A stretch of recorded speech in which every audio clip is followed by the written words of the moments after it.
Hello, magandang hapon sa inyong lahat. So suddenly, no, binabaha yung wall ko ng mga ganitong content. Yung mga ganito, oh. Salamat sa nag-share ang video mga idol. Wala akong maibalo sa inyo mga idol. Ginuray ma-bless sa inyo idol. Salamat kayo mga idol. Salamat sa Wala akong naintindihan kundi puro mga idol. Hindi ko sila inaano, kaya lang, yung ganito, may kabulshitan ito eh. Mamaya, tatalakayin natin, isa-isahin natin yung mga video na na-compile ko. Itong isa naman, Gusto kita tulungan para sa pag-aaral mo. Okay sir, salamat. Pero wala na ko'y plano nga mo eskwela pagtiwas.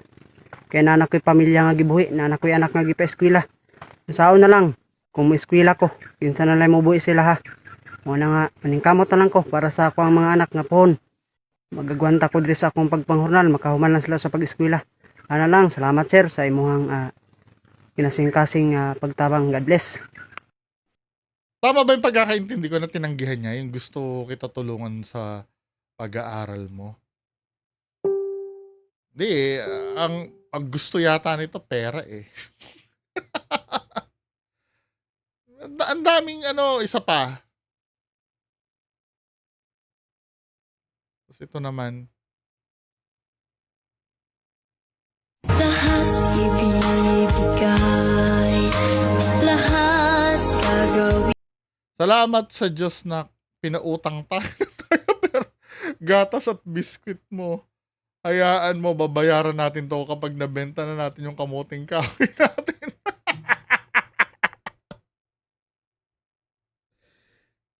Alam mo yung kabulshitan dito, meron silang magandang cellphone, tsaka pang load. Tapos, come on, diba? Naiintindihan ko, if ever man na may ibang nag-video dyan, diba? Pero kung sila mismo ang gagawa niyan, pang-uulol ito min eh. Kahit sabihin mong, ito pa isa oh. Pag mayaman ang nag-post, pinapanood nila, tinatapos pa nila ang video. Pero pag kaming mahihirap, ini-scroll lang nila ang video. Pansinin nyo naman kaming mahihirap. Kahit isang like lang po, malaking tulong na po yun. Ang plot twist siya pala yung may-ari ng lupain na yan. Kung ako nga, wala akong lupain na ganyan eh. Di ba? Tapos sabi mo, mahirap ka. Tapos ito pa, ano ba to? Wait lang. Hello ma'am sir, good evening natuntanan. Ganiha kay wa man koy handa, ganiha wa man Anong papatunayan nito? koy bikuhon, wa sa koy budburon, wa sa koy bingkahon. Dire na lakos baol na hoy naghakbas na nano man nako gabi kay aron sang na koy mahimo ba kay total wa man po koy mahikay sa bahay kay wa man koy mahanda. Dire na ako nagtanom mo gabi. Napalihog na ko comment like sir kay Yung sympathy, oo, nakuha mo na sa akin. Pero magkaroon naman tayo ng konting dignity. Na hindi yung, ito rin no. Kaya nyo po ba ako mga idol suportahan kahit ganito lang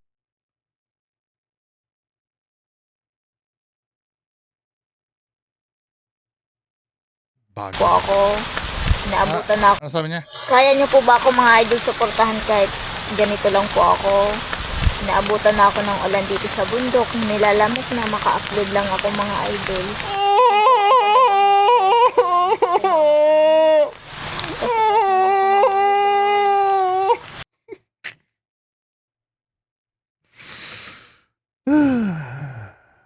Ito, ano naman ang gimmick na itong isa?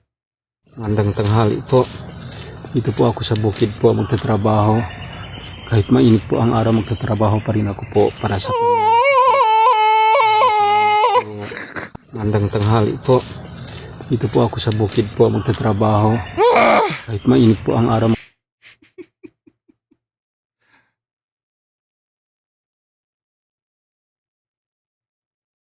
Ano naman to?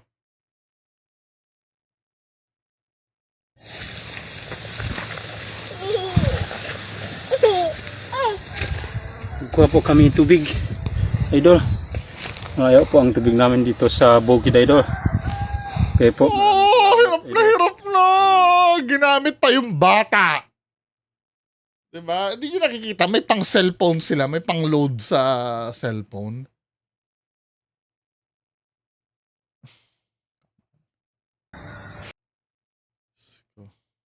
Tao. Ito, ano naman ang gimmick na ito ni Kuya? Mga idol, kahit maulan, nagsusumika pa rin po ako sa Nagdadamo siya. dito po sa may balanghoyan. Kaya kung isa ka sa nadaanan na video na ito, pwede po bang wag mo nang i-scroll? Pwede bang makahingi ng isang like at share man lang dyan? Ay! Idol? Malaking tulong na yan kasi para sa amin. Mga idol,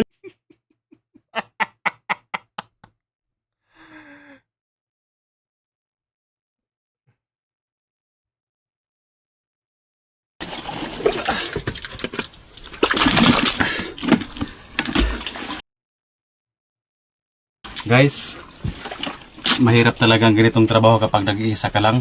Guys, maaari nyo bang suportan ang video ito? Ang pag-like at pag-share No, ginagago tayo na ito. Nag-iisa ka lang dyan. Eh, sino yung nagvi-video sa'yo? Ginagago na lang tayo na ito mga to eh. I'm so sorry ha. Kung magagalit kayo sa akin ha. Kasi sa totoo lang, dahil sa mga ganyan, ine-exploit yan ng kung sino-sino eh. Iba na, don't get me wrong, gusto kong tulungan yung talagang mga dapat tulungan. Kasi sometimes, no, yung mga dapat talagang tulungan, yun yung mga walang yung mga walang pang cellphone eh. Yung talagang saan nakakakuha ito ng pang-load sa cellphone, pambili ng cellphone nila? Mukhang ang ganda pa ng cellphone niya, linaw-linaw pa eh. Nako, mga kababayan ko,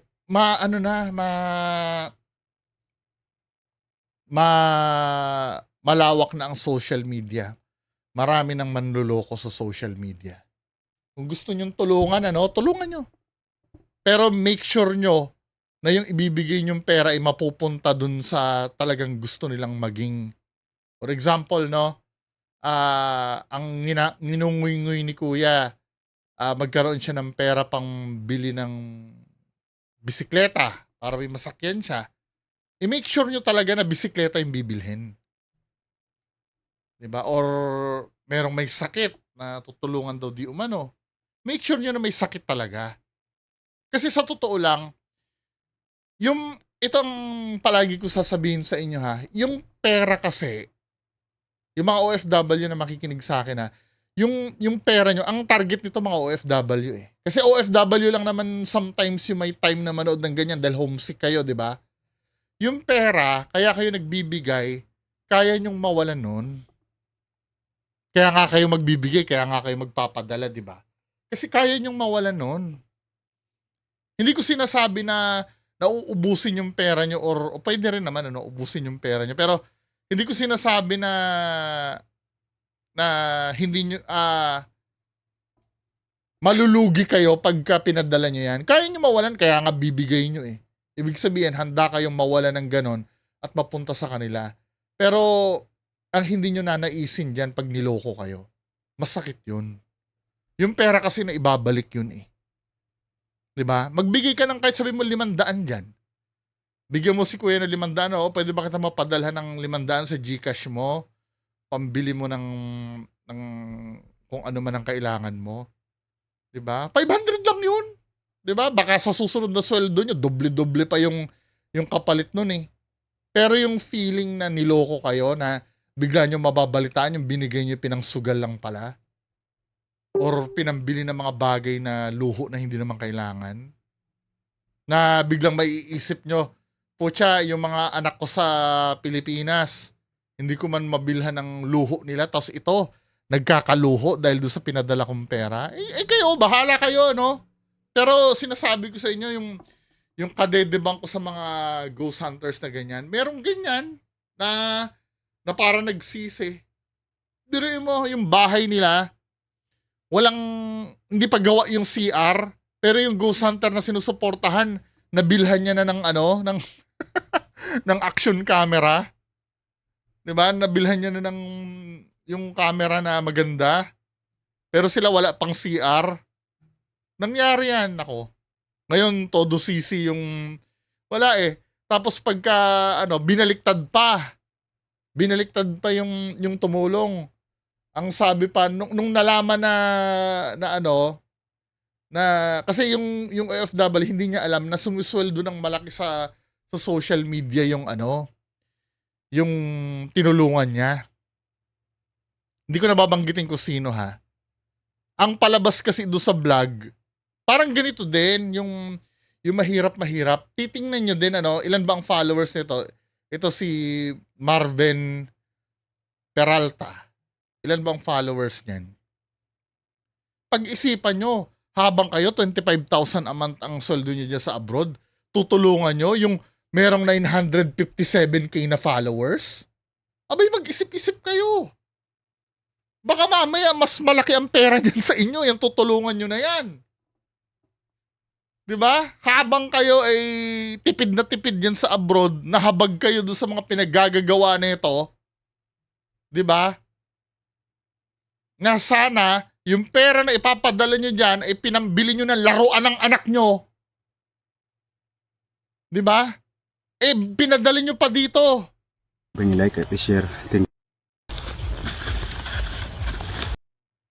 Nako, maging na kayo, maging matalino na kayo. 900, tandaan nyo ha, 957,000 ang followers niyan.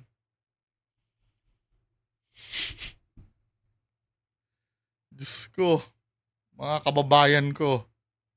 O, ito pa isa, si Reynan, Kamansi. Ano na naman to?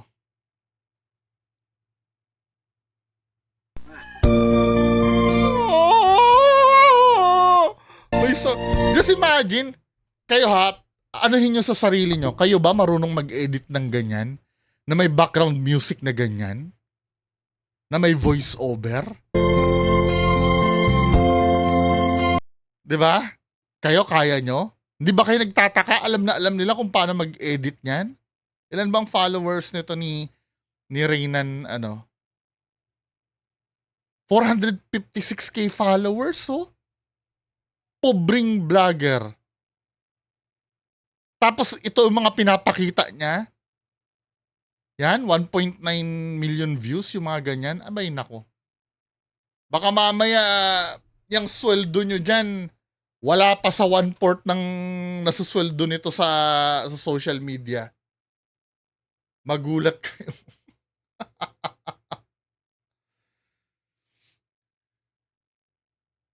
Diyos ko.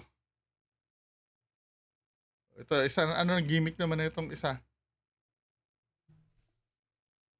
Iwan ko ba bakit ang iba hindi kayang sumuporta kapag mahirap lang o taga-probinsya ang isang content creators na napadaan sa wall nila? Di man lang makapag-like, kaya siguro ganun kasi hindi sila nakaka-relate. Kasi hindi nila danas ang pamumuhay ng taga-probinsya. Iwan ko ba bakit Ginigil trip kayo? Siyempre yung mga nakapag-abroad na taga-probinsya, madadala dyan, di ba? Pero okay lang. Kung ang hinihingi niya lang naman ay yung mga like, yung mga views, okay lang naman siguro. Pero kapag yan ay hiningan nyo ng pera, ay hiningan kayo ng pera, sorry, mag-isip-isip na kayo. Wag na wag kayo mag-o-offer dyan ng tulong, maniwala kayo sa akin. Kasi pagka halimbawa binigyan nyo ng tulong yan, ito based on my experience kasi sa ghost hunting community, ganyan din mga vlogger din yung mga nang uulol dun Pag binigyan nyo ng tulong yan at nalaman nyo na niloloko kayo, sasama ang loob nyo. At the end of the day, kayo pa yung sisisihin ng mga yan. Bakit hindi ko naman kayo hiningan ng pera. 'Di ba? Hindi ko naman kayo hiningan ng pera, kusang loob nyong binigay. Pero hindi nila naiintindihan, kaya kayo nagbigay dahil sa mga videos na ganito. Sila din ang may dahilan. At the end of the day, kayo pa sisisihin ng mga yan. Katulad nito, ano naman drama nito?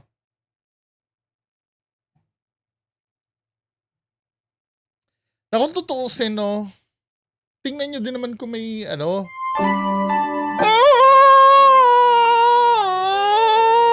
Umiiyak pa! Ilan ang followers nito ni Kuya na umiiyak? Diyos ko, nabuhay sa pagpapaawa sa social media. Puta! 686k ang followers? Paiyak-iyak lang, ano na? Ay, Diyos ko! Pilipinas!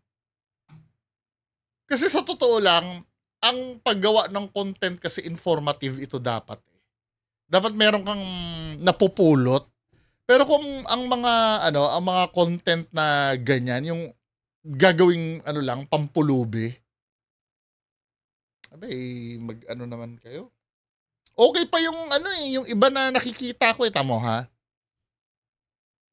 Meron ako ditong idol kahit pa sabihin mo na walang kwenta yung content niya.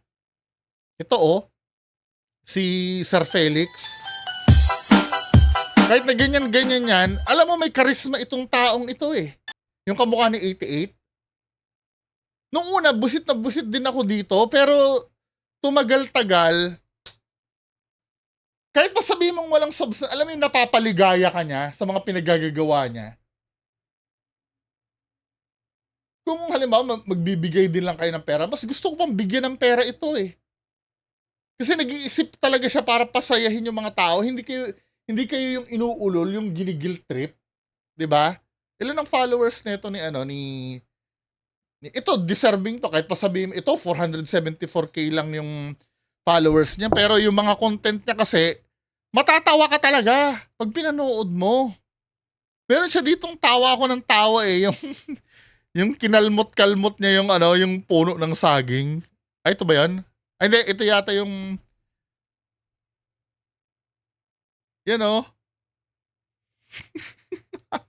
kamukha kasi ito ni 88. Bagal naman ito. Bagal mag-load. Dahil lang naglo-load lang Talented kasi siya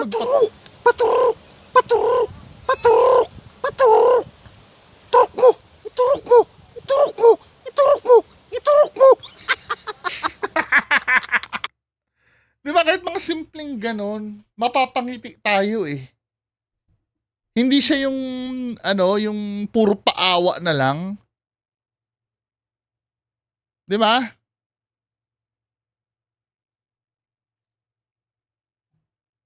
Kesa naman sa mga sa mga yung wala kaming pambili ng ganito talaga kahirap ang buhay namin.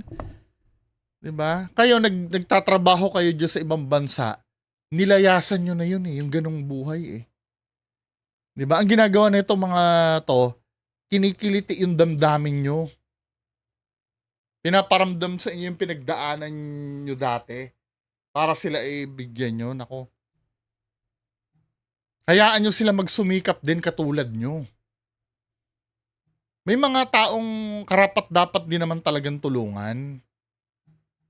Pero sometimes ibang-iba yung tinutulungan nyo sa inaabuso kayo. 'Di ba? Anyway, bahala kayo kung magagalit kayo sa akin. Nawirduhan kasi ako kasi sunod-sunod sa wall ko, panay ang labas ng mga ganyan. 'Di ba? Parang feeling ko gusto ko lang i-content, 'di ba? Anyway, yan lang po ang pag-uusapan natin ngayong hapon. Magandang hapon sa inyong lahat. Bye-bye.